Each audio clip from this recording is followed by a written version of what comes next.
As guys, we're back again. We haven't been on the channel for a long time, but now we're going to try this out again with a little bit more personality. I'm not the most out there guy, you'll see. So today we're back on the SX. Basically, it's been standing a while. I rebuilt the RB, sold it. Some people might have seen that on Instagram. So now we're going to go VQ 350Z box, all the goodies to make that run. We might try nitrous on it as well. Today we are fitting a dual caliper kit. So yeah, basically this is a kit made by a friend of ours here in South Africa. Joys of Africa is we make stuff instead of always buying it. But basically, so it's a spacer plate with a caliper mounting on there, countersunk bolts, and then another spacer plate because this moves the whole bearing and the disc out. So what this kit consists of is basically the brackets, the spacers, and then we're going to be using some Mercedes caliper, twin piston caliper for our handbrake. So this should give us enough bite force and it fits the car. But yeah, so basically the only prep work we had to do is cut off the original caliper mounting bolts because the plate has it integrated, and then we're going to start fitting everything on now.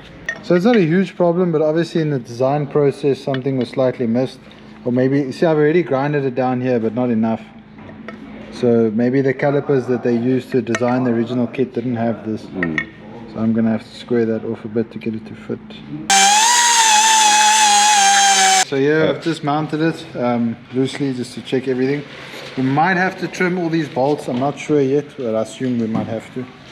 But yeah, so that's basically going to go on there, and then the hub goes on here. Disc and everything else goes on afterwards. So where's the other caliper gonna go? On this side. Right so there. The other caliper faces that way. Okay. So you've got. Okay. Now we can put the caliper on. So this will have to go like that. Definitely a mix match thing. Okay, what's the problem? The caliper's hitting the disc. Okay, so small snag. It seems like these calipers are a little bit small. So what's happening is we're getting contact there, as you can see on the line, and on the inside of the disc it's actually touching here as well. So yeah, we're going to try and find maybe a different style caliper, and then we'll carry on. So tomorrow. Alright, so it's day 2 of the handbrake install. Basically we figured out a few hiccups. We had the wrong calipers and we needed a couple of bolts, so went out and got those. Basically what I've just done is cut one down to size, and I'm just going to show you how to basically clean up a bolt that you can screw it in after you've cut it. So a lot of people just cut the bolts and then they try and use a nut to clean this edge off, but that's not how it works. Alright, so we're going to put that here. So basically you just have a bench grinder. You can't really do it by hand with a file, you're going to need a grinder. The easiest way is keep the bolts at a 45-degree angle, then basically just chamfer the edge down. You keep it at that angle and go around. There you go, 2 good bolts.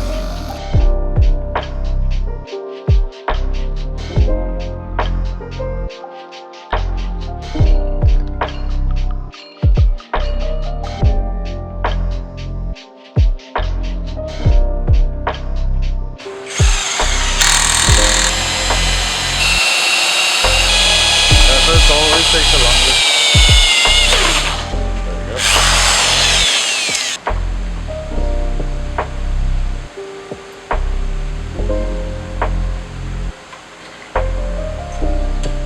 I'm actually happy I saw that fucker with the pads. I think that one caliper was a bit just seized anyway.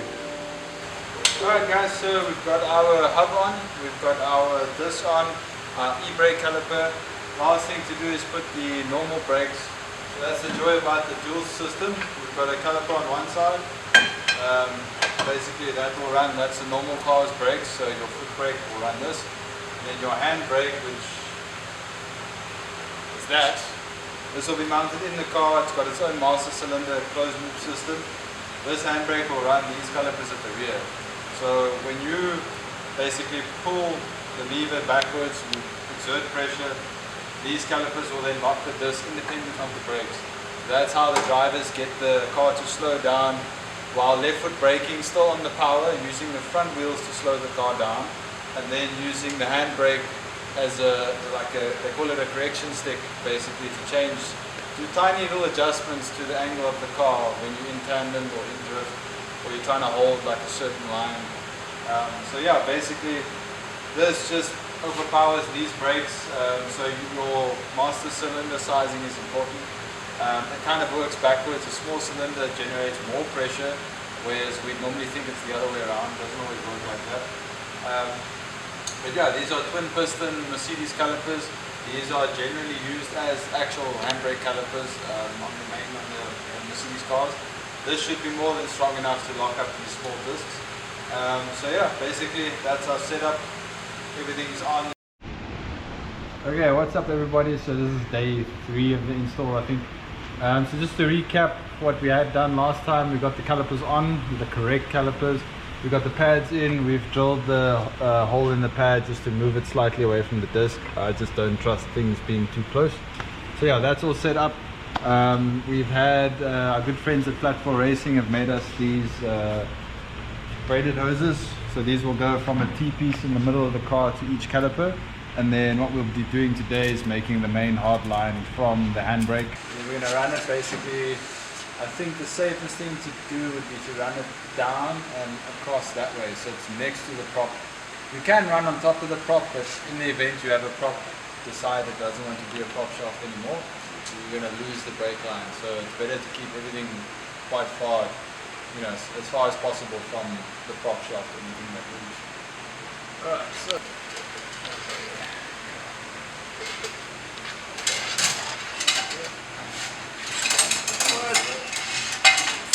these by hand.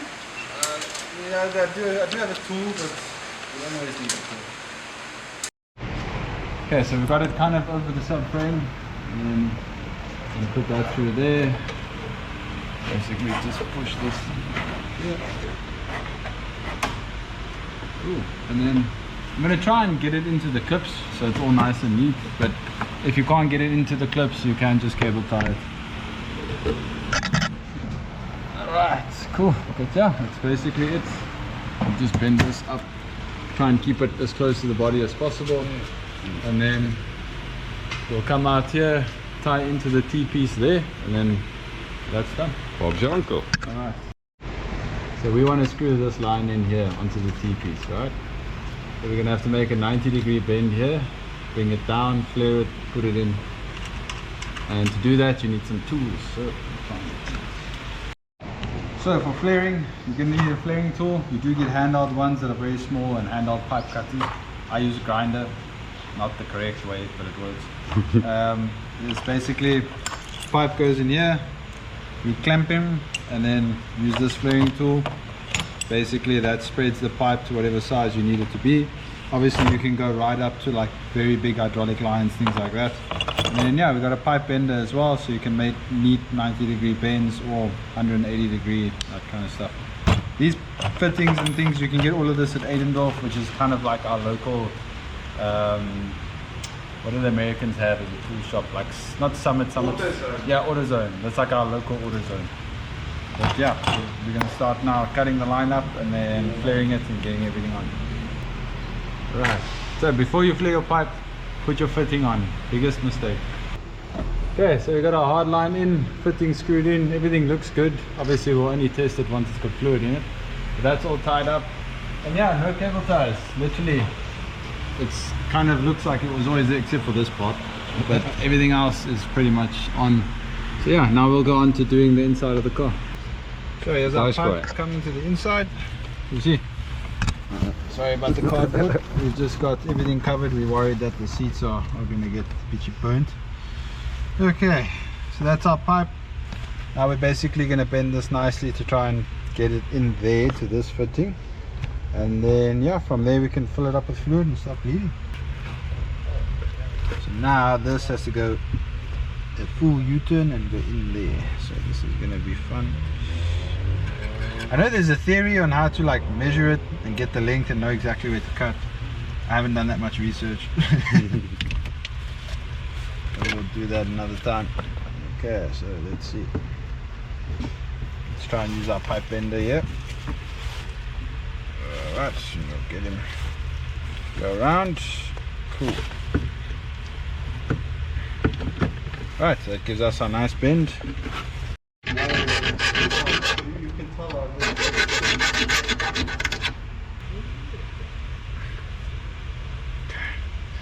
main thing is also when you're flaring a pipe, just try and do it slowly. See, there's the flare.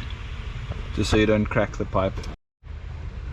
Okay, so like I said, there is a theory on how to use all these marks, but you know, by eye is good enough.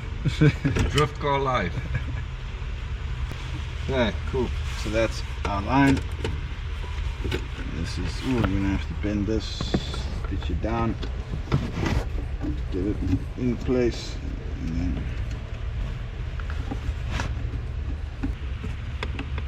is this fitting not long enough? Oh shit, okay. Alright, well, we're gonna have to get a different fitting. This one is too short. So we're back again after another hard day of work. Yes, we film after hours. Jules and Marius are here to help me. So as you can see, we've got the there you go. So we've got everything in now. We're gonna start bleeding it. Marius is already pumping. I see quite a lot has gone down actually. Yeah. Okay, top it up now. We're gonna top it up. So while Marius is filling and pumping it there, trying to build up some pressure, I'm going to be bleeding it here at the back. So we've got our bleeder bottle. Thank you, Endurate, and then we've got our little line to hold it. High tech. Yep, and there's our braided lines. So yeah, now we're gonna start bleeding. Simple process. So basically, fill it up, pump it up until there's a little bit of pressure. Hold it, open, close, and vice versa. Keep doing it until all the air is out and the handbrake slip. Right. Move it back and forth like this. Okay, hold it. You holding? Yeah.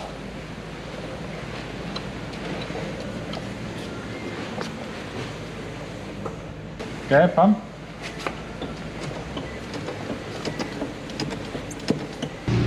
No, give us one.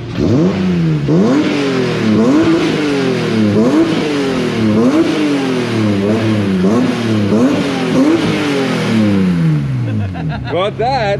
Got that.